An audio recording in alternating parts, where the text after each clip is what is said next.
Saludos y gracias por permitirnos llegar a sus hogares a través de su programa Verdades al Aire. Hoy tendremos como invitado especial al doctor Eddie Nelson Perestén, quien es el asesor en materia de COVID del Ministerio de Salud, con quien vamos a hablar lógicamente del COVID y otros aspectos de salud. Pero antes, como siempre hacemos, vamos a analizar las principales informaciones ocurridas durante esta semana. Durante esta semana, una de las noticias más importantes ha sido la llegada al país de unas 110,000 dosis de vacuna contra el COVID, llegada que puso fin a las demandas de sectores políticos que querían ver las vacunas en el país, pero solo para politizar el tema. El presidente Luis Abinader recibió las vacunas en el Aeropuerto Internacional José Francisco Peña Gómez con mucho entusiasmo y al otro día, a las 7 de la mañana, comenzó la inoculación de vacunas en el Hospital de las Fuerzas Armadas con una alegría como en ningún país. Otra noticia importante fue la demanda de profesores de la Universidad Autónoma de Santo Domingo de un aumento salarial de un 40% en medio de esta pandemia y de una crisis económica y social que afecta a todos, y con su demanda lograron matar el recién nacido semestre. Con mucho sacrificio, la rectora propone aumentar solo un 5%, pero los padres de familia de la UAS, los únicos que están padeciendo los aumentos indiscriminados en todos los sentidos, aún no lo aceptan y amenazan con extender su injustificado e inaceptable paro. Otro tema que ha sido noticia durante esta semana es la demanda de empleos por parte de PRMistas, quienes están cansados de que se les diga que no se desesperen, mientras funcionarios tienen ya resueltos sus empleos y los de sus familias y amigos cercanos. Se quejan con justa razón de que hasta aquellos que jugaron en contra de Luis Abinader por estar en otros partidos también están colocados, mientras ellos tienen que esperar. Pero el presidente del Partido Revolucionario Moderno ha dicho que en los próximos días ese problema estará resuelto. Otra noticia ha sido la advertencia de dueños de colegios y otros sectores interesados, quienes demandan mediante acto de alguacil al Ministerio de Educación para que en un plazo de 15 días comiencen las clases presenciales, so pena de ser sometidos a la justicia. Ellos alegan que se está violando el derecho fundamental a la educación, algo totalmente disparatado, pues en estado de emergencia sanitaria se ha limitado el derecho a la educación a las formas posibles, pero no es verdad que se está violando el derecho fundamental de la educación. Al contrario, se han invertido unos 77,000 millones de pesos para garantizar este derecho.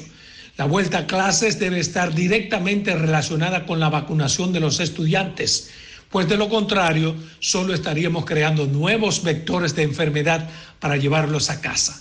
Otra importante noticia es la que anuncia el presidente Luis Abinader de que promoverá en el Congreso Nacional la aprobación de la ley de referéndum que permitiría la participación colectiva en temas fundamentales de soberanía y otros intereses colectivos.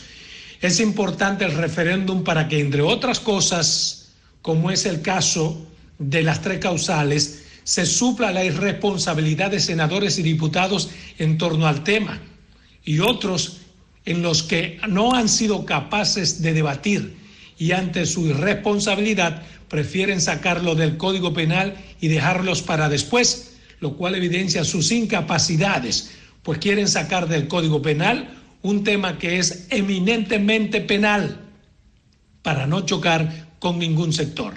El referéndum podría solucionar este problema, pues será la mayoría del país la que decida con un sí o un no sobre el aborto y sus causales. Otra noticia, pero de corte triste, fue la muerte del músico y compositor Johnny Pacheco, el creador de la salsa, lo que ha entristecido al mundo del espectáculo por su trascendencia internacional unida a sus dotes de buen ser humano. Creo correcta la campaña de que su nombre sea puesto al Aeropuerto Internacional del Cibao, pues a final de cuentas, ¿quién es Cibao? ¿Qué es el Cibao? Es mucho más relevante, es mucho más trascendente que el nombre de ese dominicano ilustre, de Johnny Pacheco, sea puesto a ese importante aeropuerto. Pero bien, vamos a dejarlo hasta aquí porque ya está con nosotros el doctor Eddie Nelson Perestén, quien es el asesor en materia de COVID del Ministerio de Salud, con quien, como ya ustedes saben, vamos a hablar largo y tendido sobre importantes temas.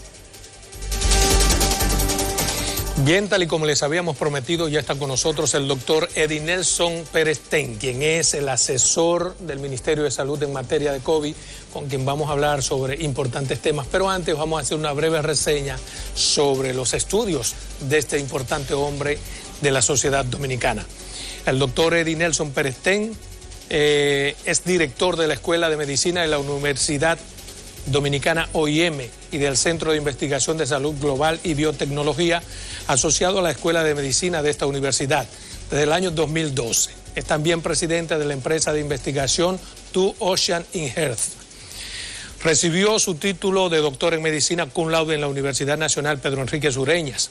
Completó una maestría en salud pública en la Universidad Autónoma de Santo Domingo, incluyendo su tesis en la maestría en el año 2003, postdoctorado en epidemiología e investigación sobre SIDA en la División de Prevención de Enfermedades en el Programa Internacional Fogarty de la Universidad de Miami. Maestría en Ciencias de la Salud Pública en la Escuela de Medicina de la Universidad de Miami. Y se convirtió en el año 2009 en el primer PhD en Salud Global del Caribe, completando su doctorado en la Universidad de Miami, de la cual es profesor asociado de la Escuela de Salud Pública. Para mí, un inmenso placer tenerlo aquí en su programa Verdades al Aire. Muchas gracias, Adolfo, por la invitación. Doctor, quisiéramos comenzar de inmediato. Usted es asesor en materia de epidemiología, sobre todo en el área que tiene que ver con el COVID. ¿Cuál sería la situación, si tuviéramos que evaluar la situación del COVID en estos momentos en la República Dominicana? Es decir, más casos, menos casos, la curva está bajando. ¿Cuál es la realidad? Bueno, en los momentos actuales, estamos hablando ahora mismo, en el mes de febrero, la enfermedad por COVID-19 tiene unos números bien bajos. O sea, estamos hablando ya de casos, menos de 1,000 casos.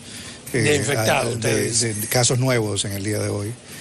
Una tasa de positividad que ha ido bajando de un 25, un 28%, hoy en día está alrededor de un 14, 15%. Una tasa de positividad a las 4 semanas, que es una forma de que nosotros medimos la tendencia en las 4 semanas de cómo va la enfermedad. Y esa tasa de positividad a las 4 semanas es el indicador, vamos a decirlo así, que menos se revierte, o sea, es el que menos se afecta y está bajando. Esa es una tasa de positividad que ha ido bajando constantemente y significativamente en las últimas 4 semanas, ha bajado de un 25% a casi un 14%. O sea que estamos viendo un impacto importante en lo que es los casos de COVID-19 en el país. Sin embargo, el dato más importante, que es la mortalidad, sigue más o menos estable. 15, 16, 20, 21, vuelve y baja 15, 16, 24. ¿A qué se debe La eso? tasa de letalidad, que es uno de los indicadores posiblemente menos sensibles que hay, menos específicos, vamos a decirlo así. Es una que varía dependiendo de cuántos fallecimientos hay en un momento determinado. Varía, pero es más o menos estable. La tasa de letalidad de nosotros, de República Dominicana, vamos a decirlo así, nosotros no quisiéramos, ni como médicos, ni como Claro. Estado dominicano, que ninguna persona falleciera, pero sí la tasa de letalidad en comparación con otros países está bastante baja. A nivel mundial, nosotros estamos hablando que es de alrededor de un 2.2%. En otros países, por ejemplo en México, estamos hablando de una tasa de letalidad de casi un 13%. Pero ya hay millones, hay 300 millones de Bueno, seres humanos. cuando tú hablas de tasa de letalidad, estás hablando, haciendo los mismos, vamos a decirlo así, Proporción. los mismos cocientes. O sea, Sí. estás tratando de tener el mismo índice y si te comparas con lo que hace la otra parte del mundo, con lo que estás haciendo aquí, nuestra tasa de letalidad no es más de 1.29%. Y con la salvedad, que creo que es una de las cosas más importantes que se ha visto aquí, es que no hemos tenido lo que se ha visto en otros países, que es una sobresaturación del sistema de salud. Nosotros no hemos tenido, por ejemplo, gente que está en los pasillos, no hemos tenido gente que está en la calle tratando de recibir atención. O sea, nosotros estamos realmente, podemos decirlo así ahora mismo, Estamos bien. en un nivel de que podemos decir que estamos trabajando conjuntamente con la población, de que la población ha aprendido y ha madurado, es casi un año ya que tenemos desde el primer caso, que las estrategias también se están haciendo de manera acorde con todo lo que está pasando, no solamente aquí, sino a nivel mundial, y por sobre todas las cosas esa primera línea, que son los trabajadores de la salud, que definitivamente la calidad de atención hacia esos pacientes que van con comorbilidades y que se atienden, han podido impactar sobre todo lo que es la letalidad en República Dominicana. Pero a pesar de esa, digamos, no saturación que hay en los hospitales, de que no hay ese montón digamos, ¿cómo se llaman?, de personas infectadas. Hay algo que a mí me llama mucho la atención, es cómo se determinan los números de muertos y de infectados. Lo digo porque mucha gente, me incluyo, tiene confusión sobre las cantidades. Por ejemplo, hoy me dicen 15 muertos, 10 de hoy, tanto de tal fecha. ¿Por qué ocurre eso? ¿Por qué me ligan los números? Una de las cosas que tienen que estar seguros cuando tú estás hablando de un fallecimiento, en primer lugar es que es un fallecimiento por la enfermedad, por COVID-19. Y para eso hay ciertas cosas que se hacen. Tú tienes que tener ciertos criterios para evaluar esa muerte. Entonces, a veces hay una muerte que ocurre, pero en lo que se detecta, en lo que se informa al sistema, entonces hay una serie de cosas que pasan para tú poder estar seguro de que esa muerte es por COVID-19. Pero ¿por qué no informar solamente lo que estamos seguros? ¿Por qué me dicen 15 muertos, 10 de ayer, por ejemplo? ¿Qué sentido tiene? Sí, hay lo que se llama un paciente que está sospechoso de haber muerto por una enfermedad. Y hay un paciente que ya está confirmado de morir por una enfermedad. Cuando se reporta eso, uno dice, bueno, mira, en este momento los casos sospechosos fueron tantos y eso ocurrió, vamos a suponer, en las últimas 24 horas. Cuando eso se confirma, entonces se pasa a lo que son las estadísticas y se dice, por eso le digo, no es mejor dar los datos que tenemos confirmados y no me hable de sospecha y después, porque eso tiende a confundir en términos de si los números que me están dando son reales o no. Lo digo porque, por ejemplo, España, México, todos los países dan los números ciertos. ¿Por qué ellos pueden dar los números ciertos y nosotros no? Sin hablar de sospecha. Yo creo que todos estamos haciendo lo mismo. O sea, nosotros nos medimos por definiciones de la Organización Mundial de la Salud y en el área de las Américas, por la Organización Panamericana de la Salud. Es solo una forma de reporte que se está haciendo y creo que es transparente. O sea, es la forma más transparente porque tú estás diciendo realmente, yo tengo tantos sospechosos y tengo tantos casos confirmados. Se pudiera decir solamente los casos confirmados, pero eso de alguna manera también puede entenderse, si solamente se reportara que son casos confirmados, puede entenderse que de alguna manera entonces tú vas a tener 3 y 4 días un brote o un disparo de muertes cuando eso no es lo que ocurre. O sea, lo que tú estás haciendo es decirle transparentemente a la gente cómo va el sistema, cómo está el sistema reportando y cuál final tú vas a tener una tasa de letalidad, tú vas a tener un porcentaje. Bueno, a mí me gustaría que me dijeran nada más los que están muertos. No. O la letalidad del día de hoy y ya, como hacen los países. Yo sigo los reportes de México, sigo los de Rusia, sigo los de España y te dicen y son muchos más casos, 300, 400, hasta 500 casos. Y te los dicen en un día. Sí. ¿Por qué es tan difícil aquí decir cuál es la cantidad de muertos y confirmarlos? Va a depender mucho de lo que es tu sistema de vigilancia. Y eso es correcto lo que tú estás diciendo. Eso va a depender mucho de eso. Si hay una cosa que nosotros entendemos que ha sido una debilidad, no solamente de esta gestión, sino del sistema de salud por más de 30 años, es el sistema de vigilancia. Si tú tuvieras un sistema de vigilancia mucho más fuerte, como hay algunos países que lo tienen, también tú pudieras estar más certero en tiempo real de lo que está pasando. Yo creo que eso es una de las cosas y uno de los indicadores que nosotros queremos mejorar y quizá un indicador de éxito de esta gestión precisamente debe ser mejorar el sistema de vigilancia y darte esos números en tiempo real, no solamente para que tú lo tengas, porque el número per se no hace nada si tú no tomas acción. O sea, se debe en conclusión a que tenemos una cierta debilidad. Hay debilidades en el sistema de vigilancia, eso lo hemos aceptado. Perfecto. Y vuelvo y repito, o sea, el número, más que el número per se, lo que te ayuda ese número es a tomar decisiones. Cuando tú tienes que una gran cantidad de pacientes falleció en un área determinada, entonces eso te sirve para ir a tomar acciones, para ir a hacer un cerco epidemiológico y tratar de contener lo que es la enfermedad para reducir la posibilidad de muerte. Llegan 20.000 vacunas más en el día de hoy. 30.000. 30.000. ¿Eso fue un donativo? ¿Cómo se logran esos donativos? Una donación de la India. Yo creo que es algo que habla muy bien de lo que es la diplomacia, las relaciones que ha tenido el país, el esfuerzo constante que ha venido haciendo el presidente, la vicepresidenta como jefa del gabinete y el mismo gabinete de salud, que ha comenzado a tratar de hacer todo lo que es el lobbying, o sea, tratar de tener relaciones internacionales, contactar países que realmente se solidaricen con lo que está pasando, no solamente en Dominicana, sino en otros países del mundo. Esos donativos, lo que quisiera saber, ¿a petición nuestra o ellos como parte de la relación diplomática? Se hacen de parte y parte. O sea, nosotros lo que hemos visto y comenzamos a verlo, como tú lo sabes, nosotros hicimos un acuerdo temprano con AstraZeneca cuando comenzó a verse ya la posibilidad de que iban a elaborarse vacunas. AstraZeneca fue una de las que primero salió diciendo que iba a tener la manufactura y que también iba a tener los precios acorde con lo que eran los países como el nuestro, que tenía unas dosis que podíamos nosotros pagar. Nosotros comenzamos a ver y a evaluar todo lo que eran esos convenios con estas farmacéuticas, pero al final tú has visto lo que ha pasado, o sea, la manufactura a nivel mundial ha sido, posiblemente se ha quedado detrás de todo lo que es la demanda a nivel mundial y hemos tenido que optar por esa solidaridad en países, no solamente a nivel de país, sino a nivel de agencias internacionales como la Organización Mundial de la Salud, de la cual tenemos, como tú sabes, un convenio que es el COVAX, para precisamente darnos vacunas al país en un porcentaje determinado de la población. Llegaron una primera partida de 110.000 vacunas. Llegó otra segunda partida de 30.000 vacunas. Son 140.000. Llegó una primera partida de 20.000 dosis, sí, y ahora llega una partida de 30.000, tenemos 50.000. 50.000, eso es para vacunar a 25.000 personas. Eso, vamos a vacunar la primera línea. La primera línea que es los médicos que están en el área de fuego. Pero me refiero, perdóneme, a ver si me entiendo, son primera o la línea que sea, por la cantidad que tenemos, 50.000 vacunas, es solamente para 25.000 personas. La estrategia que estamos haciendo ahora es de tratar de vacunar la mayor cantidad de personas posible, porque lo que hemos visto es que mientras más personas tú puedes vacunar, tú puedes reducir la posibilidad de, sí, pero yo me refiero, doctor, perdóneme, si tenemos solamente 50.000 dosis, es para 25.000 personas, porque no, es dosis doble. No, sí, pero tú vas recibiendo las dosis y vas vacunando.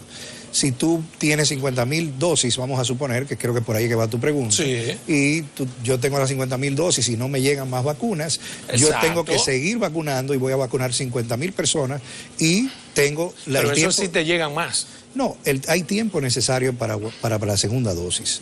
Por ejemplo, en el caso de AstraZeneca, tú puedes esperar hasta 8 semanas para poner una segunda dosis. Entonces, lo que se hace la planificación es de conseguir la vacuna. Y no es un riesgo, no hay un riesgo ahí. Bueno, todos estamos a nivel mundial en el riesgo de la manufacturación, que es lo que tú quieres expresar. Sí. O sea, y si no llegan la segunda dosis, bueno... Se perdería incluso el que se vacunó con la primera dosis. No se pierde. No se pierde. Si me vacunan después de un mes... No hay una inmunidad que se mantiene, eso es importante y gracias por tu pregunta. Sí. Es una inmunidad que se mantiene, que se puede mantener, lo que se ha visto incluso en AstraZeneca, con la vacuna de AstraZeneca tú puedes mantenerla hasta las 12 semanas, estamos hablando de 3 meses, y es una de las planificaciones y estrategias que nosotros vamos a hacer es vacunar la mayor cantidad de gente que se pueda, tratar de bajar los niveles de infección en el país y al mismo tiempo asegurar de que la gente tenga su segunda dosis para que tenga la eficacia y efectividad que nosotros queremos. Dice la vicepresidenta en el día de hoy que está negociando con otras compañías farmacéuticas. ¿Hasta cuándo vamos a negociar? Digamos, ¿qué partida? Se supone que el país necesita 20 millones de vacunas, no más. El compromiso que hay es para la cantidad de personas que se va a vacunar con la evidencia que se tiene ahora, que son todos los mayores de 18 años. Los mayores de 18 años estamos hablando de una población de 7 a 8 millones. Como dijo el presidente de la República, como tú lo sabes, se comprometió el mismo día a que todo el mundo se iba a vacunar en el país y que la vacuna iba a ser gratuita. ¿Tiene usted un censo de cuántos somos los mayores de 18 años? Porque eso determinaría qué cantidad necesitamos. Alrededor de 8 millones. De 7 a 8 millones de personas. ¿En otros países vacunan a los menores de 18 años también? No. Los menores de 18 años porque no ha habido estudios en esa población, ni tampoco en embarazadas. La única vacuna que dice que puede vacunar de 16 a 18 porque incluyó ese grupo de población de 16 a 18 es la de Pfizer. Pero después ninguna otra vacuna incluyó menores de 18 años, precisamente por la forma en que se está haciendo estos ensayos clínicos. Recuérdate que un ensayo clínico... O sea, la no vacunación de los menores de 18 años no es porque son, digamos, más o menos o menos vulnerable a la enfermedad. No es por eso, sino porque no hay estudios. No es por eso, sino porque no hay estudios. La gran mayoría de los ensayos clínicos que se hacen en población adulta. Y después se van haciendo en personas menores de 18 años, en niños y en lo que consideramos poblaciones susceptibles como las embarazadas. Entonces, esos ensayos clínicos han seguido la misma norma que han seguido todos los otros ensayos clínicos que se han hecho en el mundo entero. ¿Qué es lo que estamos esperando ahora? Ya ha comenzado a haber estudios que se están haciendo en la población menor de 18 años y en embarazadas. Entonces, cuando esos estudios vengan y tú tengas la evidencia, entonces tú podrás colocar y ver la efectividad, en primer lugar la eficacia de esa vacuna y después ver la efectividad cuando comiencen a hacerlo en grupos de poblaciones reales. Mucha gente cuestiona, el presidente, ¿por qué no se vacunó de primero para que dé el ejemplo? Otra gente dice, bueno, pero ¿por qué tiene que ser él con ese privilegio? Se estableció un protocolo. En ese protocolo, ¿cuándo le toca al presidente? El presidente va a ir acorde a su protocolo. Va a ir en el grupo de edad que le toca y va a ir al lugar que le toque también. ¿Por qué no lo hizo de primero? Bueno, estamos siguiendo el protocolo. Yo creo que es una de las cosas que es un ejemplo. Pero digo, estamos siguiendo el mismo protocolo de otros países. Sin embargo, vemos que el presidente decide vacunarse, un tanto para dar tranquilidad a aquellos que son incrédulos. Cualquiera piensa, bueno, pero si se la puso Luis Abinader, ¿por qué yo no me la pongo? Yo creo que eso es algo que tiene que dar de ejemplo en el país. O sea, hay países que han optado porque el presidente se ponga de primero la vacuna. Tú tienes diferentes tipos de cultura, diferentes tipos de poblaciones, diferente aceptación de la población. Yo creo que lo que ha hecho el presidente precisamente es poder poner un ejemplo y decir, no, yo me voy a ir a someter al protocolo, aquí nadie va a ir primero ni segundo, lo vamos a hacer por fase, lo vamos a hacer cuando a mí me toque, yo me voy a poner, cuando a la vicepresidenta le toque, se la va a poner, y cuando todos nosotros, incluyéndome a mí, el gabinete de salud nos toque, también nos la vamos a poner, y así no va a haber ningún tipo de desviación del protocolo que no. ¿Qué pasaría con alguien que viole el protocolo? No, eso es sancionable. Va a haber sanciones. ¿En qué medida? Va a haber sanciones. Esas son de las cosas que nosotros estamos ahora mismo evaluando como Gabinete de Salud, aunque no creemos que va a haber ninguna violación del protocolo. Estamos ahora mismo haciendo esto por fases, muy bien monitoreado. Y vuelvo y te repito, con el ejemplo que ha dado el presidente, es precisamente para que todo el mundo sepa que no debe violar el protocolo y no debe violar las fases del plan de vacunación. ¿Cómo se decide dónde vacunar primero? Digamos, comenzaron aquí en el Hospital Ramón de Lara. Luego pasaron a Santiago pero ¿cómo deciden quién va primero? Eso me lo contesta en 2 minutos porque nos vamos a la primera pausa comercial. Bien, continuamos con esta interesante entrevista con el doctor Eddie Nelson Peretén, quien es el asesor en materia de COVID del Ministerio de Salud. Antes de irnos a una pausa comercial le preguntaba, ¿cuál es el criterio para decidir qué provincia va primero?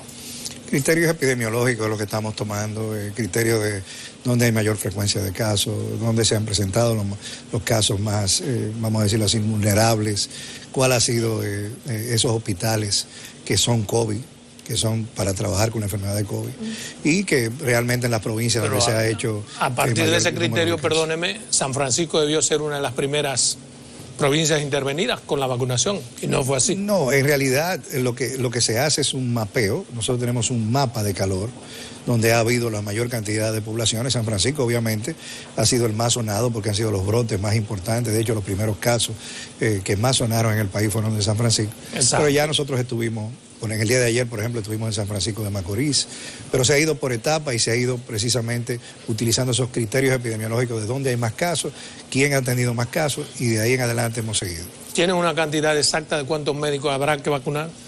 Sí, estamos hablando de unos 30.000 más o menos. 30.000, sí. O sea, se necesitarán más vacunas. Hay más médicos que vacunas. No hay dudas. Y vamos a seguir teniendo, como te habíamos dicho anteriormente. Tuvimos una primera partida de 20.000, ahora tenemos una de 30.000. O sea que nosotros vamos a cumplir con lo que nos hemos planteado, sobre todo en esta primera etapa, que es la línea. Para nosotros es muy importante cubrir a todos los médicos que están en esa línea de fuego, en esa primera línea atendiendo pacientes. Hasta ahora, el día de hoy, en este momento, ¿cuántas personas vacunadas van? Alrededor, ya el primer día hicimos unos 373. Yo creo que ahora mismo ya tenemos unos 1.500, 2.000 vacunados. No es muy lento, no va muy lento el proceso. Bueno, vamos teniendo las fases. Digo, porque hay países que vacunan 1 millón de personas al día. Bueno, nosotros hemos ido yendo según las fases que hemos planteado. Yo creo que una de las cosas importantes es nuestra primera etapa. Hemos visto también lo que es el monitoreo de los eventos adversos, que hasta ahora no hemos tenido eventos adversos. Pero no es muy lento. Entendemos que vamos al ritmo que nosotros estamos esperando. Nosotros vamos a ir acelerando a medida que vamos tomando más, vamos a decirlo así, más experiencia en lo que estamos haciendo. La vacunación lleva su tiempo. Recuérdate que no es una vacunación como la vacunación que se hace normalmente. Yo lo sé, pero yo parto de que si en un país se vacuna 1 millón de gente al día, ¿cómo es posible que aquí no vacunemos 20.000? Fíjese la diferencia que estoy dando, 1 millón a 20.000. En realidad, lo que tú te estás refiriendo es a una vacunación masiva, que es otra etapa de lo que nosotros vamos a hacer en el plan de vacunación. O sea, nosotros estamos vacunando ahora mismo los médicos. Cuando nosotros tengamos esa vacunación masiva, que es la de 18 a 49 años que vamos a tener, que es otra fase ya de lo que es el plan. Ahí no sí tienen una fecha para eso, no se han puesto esa espada de Damocles de una fecha para comenzar esa vacunación masiva. Nosotros tenemos que recibir las vacunas, estar preparados, obviamente, que es lo que estamos haciendo logísticamente, e inmediatamente lo que nosotros tenemos que garantizar es que inmediatamente lleguen esas vacunas, nosotros hacer el plan de vacunación. ¿Cuándo masiva. Comienza? Cuando lleguen las vacunas. Cuando lleguen. Lo digo porque ya hemos visto cómo en el pasado se ha dado un plazo fatal y ha operado en contra. Bueno, o sea, aún con las buenas intenciones de Luis, de la señora vicepresidenta, ponerse un plazo fatal ha operado en contra. ¿Por qué? Porque no llegan las vacunas y hay quienes de una manera sabia y en términos políticos quieren capitalizar eso, sabiendo que nosotros no producimos vacunas. Por eso que digo que es mejor no dar una fecha cierta. Y gracias por ese comentario, Adolfo. O sea, es una lección aprendida de la enfermedad en todos lados, no solamente en República Dominicana. Hay mucha gente que se ha quedado esperando vacunas. Si tú te pones a ver, Estados Unidos tiene casi 500 millones de vacunas ya reservadas. Eso es un asunto de producción, es un asunto y de poder. De producción y nosotros, como tú dices, lo dices muy bien, nosotros no producimos, estamos a la espera. Lo que hemos aprendido precisamente a uno ser más cauteloso en dar plazos específicos. Yo creo que el señor presidente, tú lo viste en la alocución que dio cuando ese día que llegaron las primeras vacunas, él lo dijo claro, dijo, mira, nosotros tuvimos un plazo para esto, no llegó, no ha habido la solidaridad que nosotros entendíamos que debería haber, pero yo creo que van a llegar. Nosotros, y cuando lleguen vamos a vacunar. Vamos a vacunar. Nosotros estamos preparados y estamos muy positivos en que así como conseguimos esta donación de India, vamos a seguir teniendo donaciones importantes y además vamos a tener las vacunas que pudimos hacer el convenio con AstraZeneca. Aparte de esas donaciones, que son muy buenas y las agradecemos como nación, hemos comprado vacunas. Sí, exacto. Esas que hemos comprado, ¿qué han dicho esas farmacéuticas? Ellos han dado respuestas a Estados Unidos y a Europa. ¿Qué nos han dicho a nosotros? No, vienen, vuelvo y repito. O sea, una de las lecciones aprendidas que hemos tenido es tú haces el convenio, pero la manufactura no necesariamente está acorde a las demandas que hay a nivel ni nacional ni a nivel mundial. Entonces, hay que estar claro en una cosa. Nosotros vamos a recibir las vacunas. Tenemos que preparar a la población para que se vacune. La vacunación tiene que acudir masivamente. Pero ellos no nos han contestado respecto a de que están en falta con nosotros. Cuando estuvieron en falta con Estados Unidos, incluso se amenazó con demandar. De una vez comenzaron y mandaron 400 millones. Yo digo, nosotros somos, digamos, David frente a ese Goliat, pero también tenemos el derecho a pedir o a exigir. Y a lo mejor nos mandan $500,000. Yo creo que el hecho de que hayan llegado algunas vacunas también y que van a llegar, como hemos hablado, sin mencionar alguna fecha, nosotros también hemos exigido como país. Y se está en esas negociaciones con la casa comercial en la que hemos hecho convenios. Yo creo que eso va a venir. Yo vuelvo y repito. O sea, nosotros estamos muy positivos en que las vacunas van a venir y van a venir pronto. No, de que va a venir, van a venir. No, y van a venir pronto. O sea, yo creo que ahora mismo lo importante es ver cómo va este proceso de vacunación primero con los médicos. Que la gente entienda, que la gente interprete lo que está pasando, que la gente vea que no hay eventos adversos y que cuando lleguen las otras vacunas, entonces acudamos masivamente a vacunar.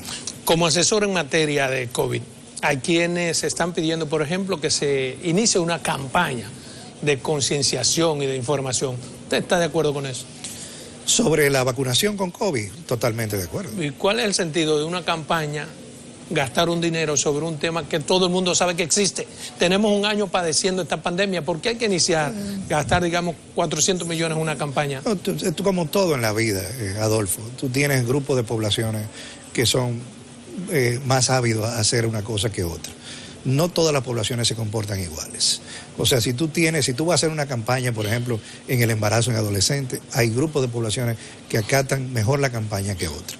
Así mismo pasa con la vacunación. La vacunación tú vas a tener... Eso es una campaña normal, doctor, pero en una campaña, con lo que ha pasado con el COVID en el mundo, el COVID ha hecho su propia campaña sobre el por qué debemos vacunarnos. No, yo creo que hay grupos de poblaciones que todavía están indecisos y eso va a ir cambiando. En un momento se habló de que había un 40% de la población de que no estaba a favor de la vacuna y eso ha ido cambiando a medida que la gente ha visto, tanto fuera como dentro del país, que no existe. ¿Por qué preocuparse en grandes proporciones? Por ejemplo, ya nosotros tú debes tener, Adolfo, un familiar en los Estados Unidos que ya ha recibido la vacuna, por ejemplo en Nueva York. Yo también tengo familiares que ya la han recibido y que se ha visto que no hay eventos adversos. Eso va a ir cambiando el panorama, eso va a ir haciendo que las cosas vayan mejor y la campaña de socialización siempre está, tanto en las vacunaciones que son con otras vacunas como con esta de COVID-19. Mire, se queja el Colegio Médico Dominicano de que no fueron tomados en cuenta para el diseño del protocolo de vacunación. ¿Era necesario? Yo creo que el Colegio Médico ha tenido, yo creo que si hay una gestión que le ha dado mucha participación al Colegio Médico Dominicano, ha sido la gestión del presidente Luis Abinader. Yo creo que ha sido la gestión que más se ha sentado. Nosotros prácticamente toda la semana tenemos conversaciones con el doctor Waldo Suero, que es el presidente. ¿Por qué no lo incluyeron entonces en el protocolo? Yo creo que él de alguna manera ha visto y se ha sentido en lo que son las decisiones que se han tomado para hacer el plan de vacunación. Lo que yo le estoy diciendo son palabras de Waldo Ariel. Yo creo que el presidente del Colegio Médico está muy claro de que nosotros le hemos dado participación, de que nosotros hemos hablado con él, de que hemos conversado con él, de que hemos discutido opciones, de que hemos hablado de cómo se puede hacer un plan de comunicación. ¿Cómo dice que no le dieron participación? Yo creo que sí se le ha dado participación. Creo que el presidente quizás se refiere a otras cosas que no es el plan de vacunación per se, pero entiendo que el presidente del Colegio Médico Dominicano ha tenido su participación, ha conversado con nosotros y al contrario, creo que hemos tenido un intercambio que ha sido productivo y positivo para la población de médicos del país. Hay otra queja del Colegio Médico Dominicano. Ellos dicen o piden a sus médicos del Colegio Médico Dominicano que no se vacunen con esta primera vacuna que fue un donativo. Dicen que no es fiable. ¿Por qué dice eso el colegio? Yo creo que no, yo creo que eso no, a él lo tomaron fuera de contexto. ¿Lo tomaron a Waldo Ariel Suero fuera de contexto? ¿No fue eso lo que dijo? No, yo creo que lo tomaron fuera de contexto. Yo creo que el doctor Waldo Suero, que es el presidente de todos los médicos de nuestro país, incluyendo el presidente del Colegio Médico del cual yo formo parte, no dijo eso en esa forma. Yo creo que lo tomaron fuera de contexto y el mejor ejemplo de eso es que todos los médicos se están vacunando.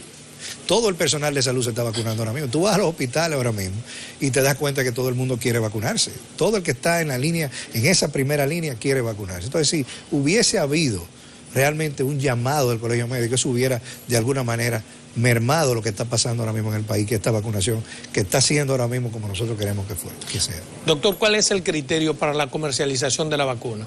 Te digo porque ha advertido el gobierno de que no permitirá que el sector privado compre la vacuna para inocular a los ciudadanos. No, ¿por qué no? No, eso es una crisis a nivel mundial, es una crisis pandémica. El Estado, todos los estados de alguna manera han acordado hacer todo a través del Estado en estos momentos. Se necesita de que todo el mundo se vacune. No se puede tener ahora mismo ambigüedades, no se puede tener ningún tipo de discriminación en que alguien pueda comprar o no. Ahora mismo todo el mundo tiene que tener el mismo derecho para tener su vacunación. Pero ¿por qué? Por ejemplo, en Estados Unidos, hasta en las farmacias se están Sí, pero inoculando. eso es el Estado. Es el Estado que está haciendo eso. El hecho de que la logística sea diferente en lo que es en Estados Unidos, precisamente por la cantidad de gente que tienen, por la forma en que están distribuidos, por su organización también a nivel de estructura. Ellos están haciendo eso, pero eso no quiere decir que eso está haciendo a nivel privado. Lo que se está haciendo entre todas las estructuras que están vacunando en Estados Unidos es a través del Estado norteamericano. En la logística nuestra, ¿cuáles son los lugares que se contemplan? Ahora mismo los hospitales. ¿Solamente? Ahora mismo los hospitales estamos evaluando cómo va a ser cuando estemos en población masiva. Ya eso está. Entiendo que eso es algo que le toca decir a la vicepresidenta como jefa del gabinete, y nosotros estamos en espera de que ella diga cómo va a ser todo ese proceso de vacunación. ¿Ya se definió en qué lugares se va a vacunar? Nosotros ¿Se tomó en cuenta el criterio de la Junta, el padrón electoral, o se permitirá que se haga? Eso es uno de los criterios que se está tomando, y vuelvo y te repito, la vicepresidenta como jefa del gabinete será la que va a decir cómo va a ser cada fase y en qué lugar lo vamos a hacer. ¿Cuándo será eso? Para anunciar el protocolo. Entiendo que va a ser en cualquier momento. O sea, eso la vicepresidenta puede decidir hacerlo en esta semana o en la próxima semana. Mire, se supone que China también iba a hacer un donativo. ¿En cómo van esas gestiones? Creo que va a venir un donativo. Creo que China está haciendo todas las gestiones para hacer una donación de vacunas al país, y eso es un donativo que también va a ayudar. ¿De cuánto sería? ¿Cuántas No, vacunas? eso no lo sé. Eso no sé cuánto es la cantidad, pero sí sé que hemos estado en conversaciones con el país, y que van a venir una cantidad de donaciones pronto al país. Lo que no tenemos fecha es la de la Pfizer, que es la que garantiza un 95%. No tenemos fecha de la Pfizer. No tenemos fecha de la Pfizer que garantiza un 95%. Pero aunque le compramos a la Pfizer. La Pfizer tenemos un convenio para una compra de una cantidad específica de dosis de vacunas de la Pfizer. La Pfizer es el 95%, al igual que la Moderna, que tiene más o menos 94%. Pero es bueno que aclarar, y déjame usar esto que acabas de decir, de que la efectividad de la vacuna, la eficacia de la vacuna, de todas las vacunas que hay ahora mismo en el mercado, lo que se esperaba era que fuera por encima del 50%. Muchas veces nosotros vemos los números por encima del 95, 94, y nosotros no sabemos que todos los ensayos clínicos que se hicieron era en comparación con la vacuna H1N1, que era una eficacia de un 50%. Todo lo que fuera por encima del 50% se iba a considerar como una vacuna que estuviese disponible para ser aplicada en poblaciones humanas. Todas cuentan por encima la eficacia de un 50%. Pfizer, la rusa, Moderna, AstraZeneca, Sinovac, Sinopharm, todas están por encima de un 50%, y las otras dos que esperamos, que es la de Johnson & Johnson, que es una sola dosis, que promete ser una vacuna, porque con una sola dosis podemos... ¿En qué va esa comercialización con Johnson & Johnson? Estamos en fase 3, el estudio de ellos está en fase 3, ya está terminando, ellos están en el proceso de que se apruebe de emergencia, al igual como se han aprobado las otras vacunas, y cuando ya eso pase, entonces nosotros entraremos en conversaciones con Johnson & Johnson. Me gustaría que le aclare a la gente, por ejemplo, hay gente que dice que no se quiere vacunar con esta porque mucha gente en su inconsciente, o quizás de manera consciente, quieren detractarla porque viene desde la India. Pero yo creo que las grandes farmacéuticas, casi todas, tienen sus producciones en la India. O sea, no importa que venga de la India, si es la misma farmacéutica la responsable. Me contesta en 2 minutos, porque nos vamos a la segunda pausa comercial.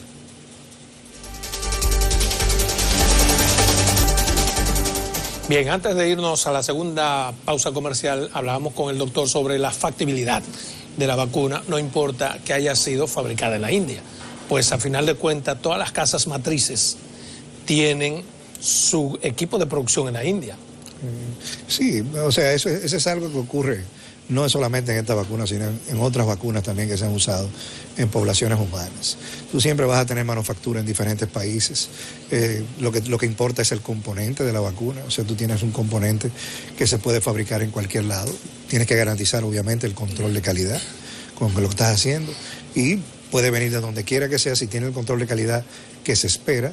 Esa es una vacuna que se espera también que sea efectiva en poblaciones humanas. O sea, esa vacuna AstraZeneca producida en la India es la misma AstraZeneca que se produce en cualquier parte del mundo. Entendemos que sí. Aunque tiene el rigor de la compañía. Entendemos que la sí. La Pfizer que se fabrica en la India es la misma Pfizer. Entendemos que es solamente un problema de manufactura, que están buscando una forma de hacer una mayor producción debido a la demanda. El mismo rigor científico. Entiendo que sí. Mire, hay quienes entienden que la vacuna debe ser obligatoria, doctor, por aquello de que, bueno, está bien, digamos que tú tienes tu autodeterminación, pero no tienes autodeterminación para infectar a los demás. Un dilema ético muy importante que tú acabas de traer a la mesa.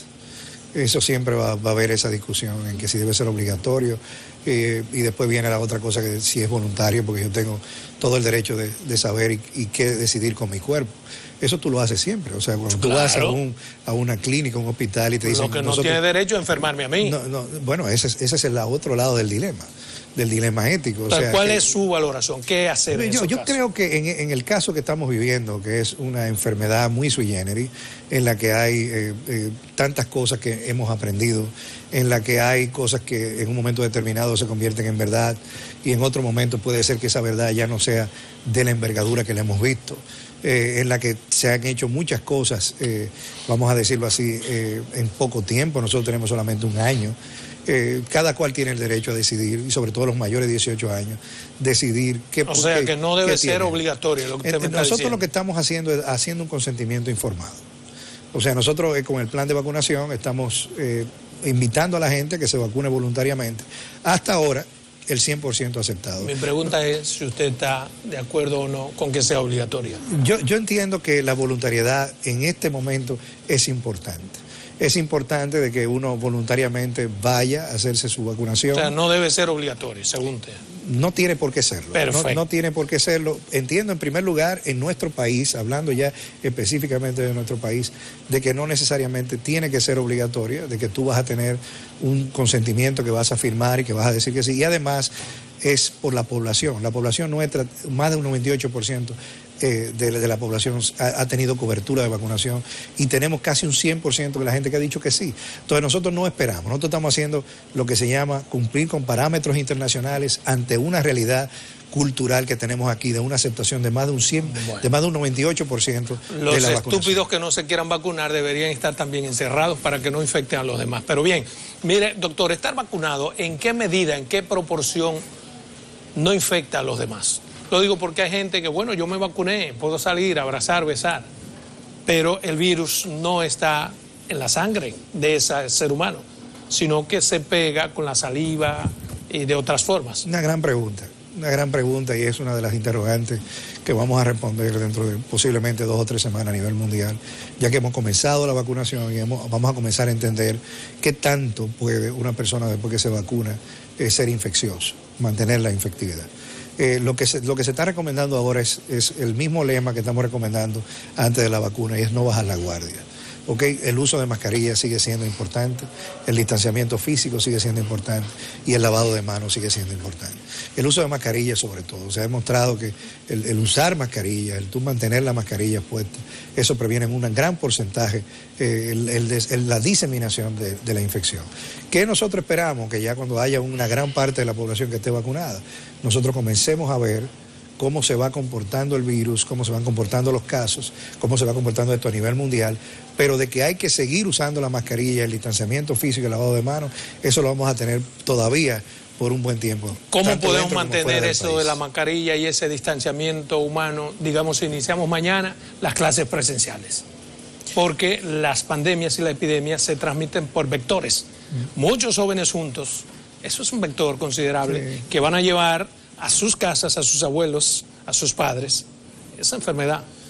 Yo creo que una de las lecciones aprendidas también, Adolfo, de esta enfermedad es que ya no somos lo mismo después que hemos tenido pero usted favorece impacto. Las clases presenciales, como hay sectores atacando, presionando al gobierno. Creo que las clases, primero, de alguna manera nosotros hemos entendido durante ya el tiempo que tenemos en esta enfermedad, de que no podemos vivir aislados, de que de alguna manera nosotros tenemos que comenzar a ser creativos, siempre guardando lo que es la protección para el otro.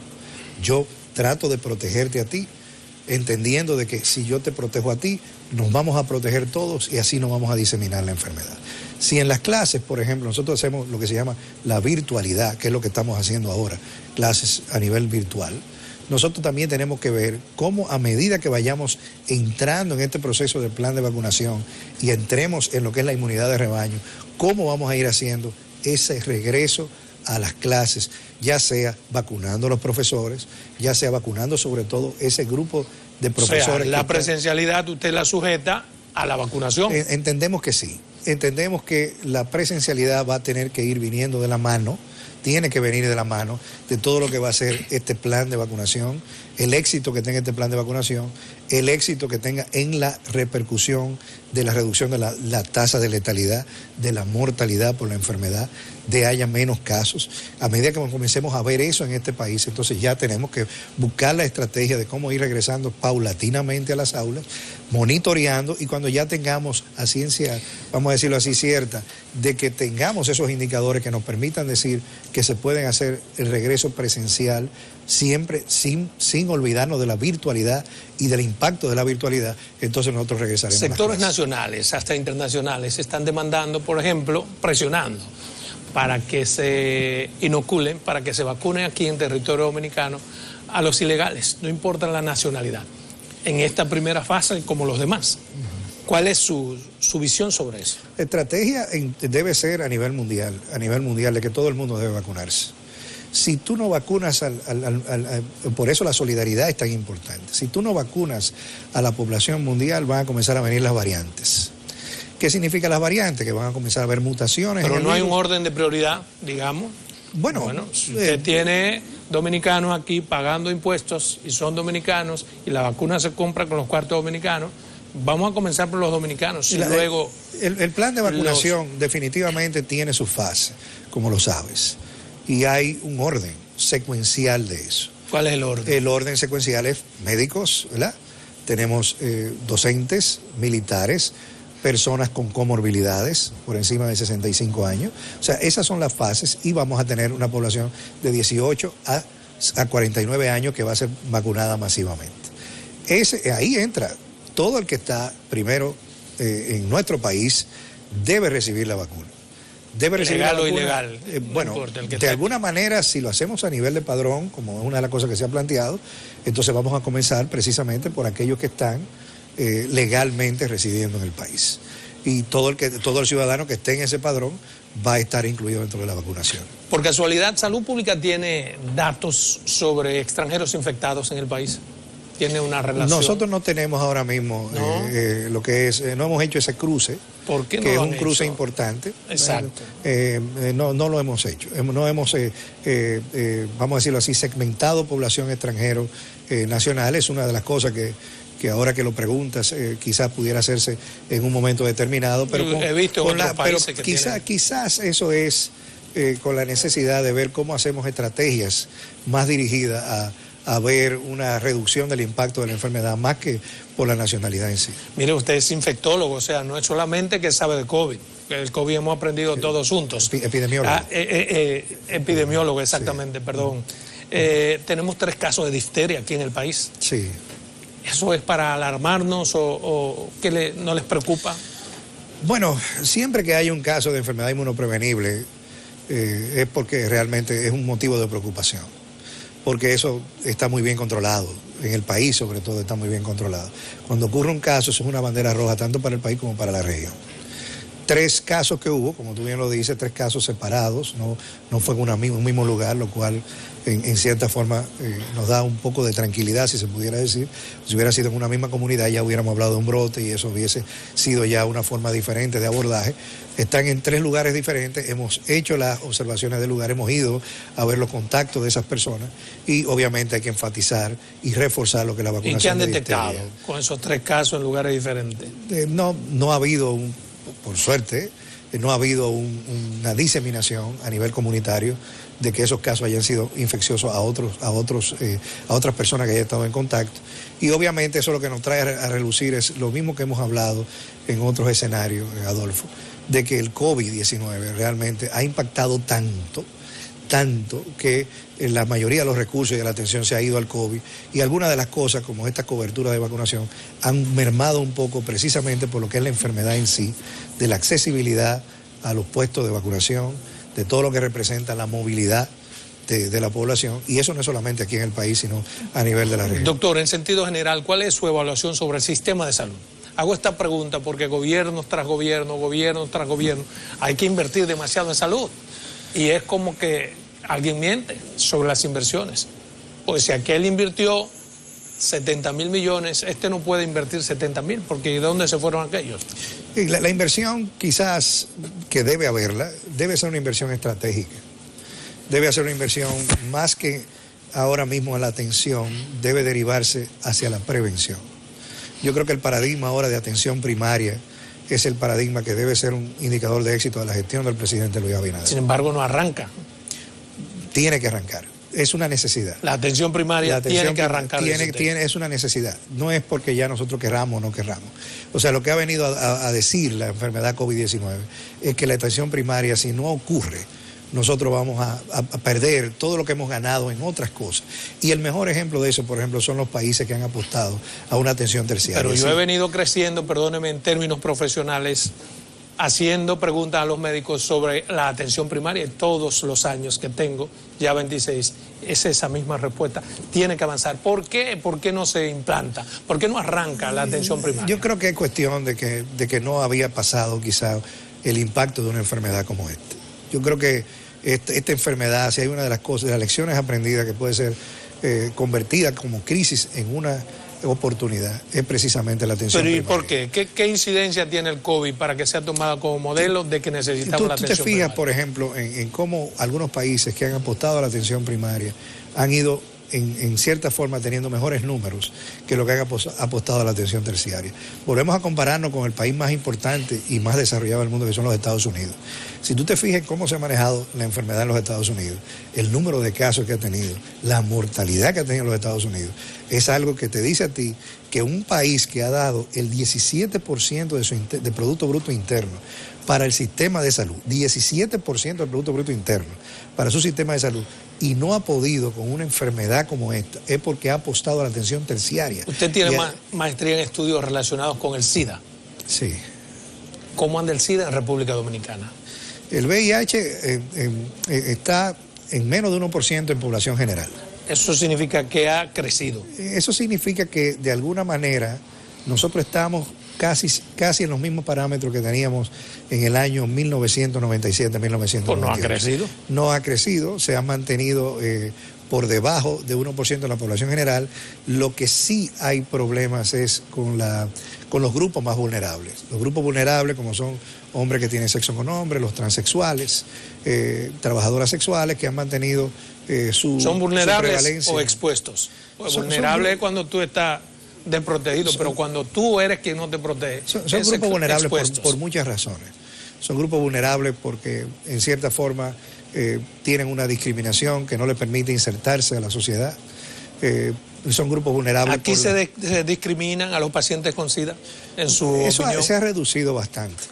Quizás en los grupos más vulnerables esa reducción no ha sido tan significativa como en las personas que no son de grupos de riesgo, grupos vulnerables, por ejemplo los heterosexuales. Aquí se ha reducido en cierta forma, ya no vemos lo que veíamos antes, por ejemplo el rebote de mujeres que estaban embarazadas VIH positiva que no la querían atender. Yo creo que eso ha mejorado mucho en el país. Hemos tenido rebrote de otras enfermedades que se suponía ya estaban, digamos, sacadas del panorama. Tenemos algunas enfermedades. Enfermedades infectocontagiosas. Tenemos algunas enfermedades que debemos poner todavía más atención. ¿Cuáles? Y que son de las cosas que nosotros estamos tratando de que el COVID no nos impacte en lo que hemos logrado. Tuberculosis, por ejemplo. Tuberculosis. La tuberculosis es una enfermedad que, como tú sabes, es una enfermedad. Yo me refiero a enfermedades relacionadas con el sexo. No, la de transmisión sexual. Sí. O sea, enfermedades de transmisión sexual como la sífilis, por ejemplo. ¿Han resurgido? Que de alguna manera se han visto que ha habido un resurgimiento, pero todavía con niveles bajos, que no son de una emergencia de salud pública, por ejemplo, y que han sido de alguna manera controladas. Recuérdate que tenemos un programa que a nivel de salud pública que trabaja en eso, en enfermedades de transmisión sexual, y ha mantenido cierto control con estas enfermedades que se transmiten en grupos de riesgo, sobre todo en grupos que están expuestos de alguna manera a esas enfermedades más que otros grupos de población. Bueno, doctor, en televisión el tiempo es un dictador. Se nos ha ido el tiempo. Para mí ha sido un inmenso placer tenerlo aquí en su programa Verdades al Aire. Cada vez que usted crea que tiene algo importante que decir al país, las puertas están abiertas. Muchas gracias, doctor.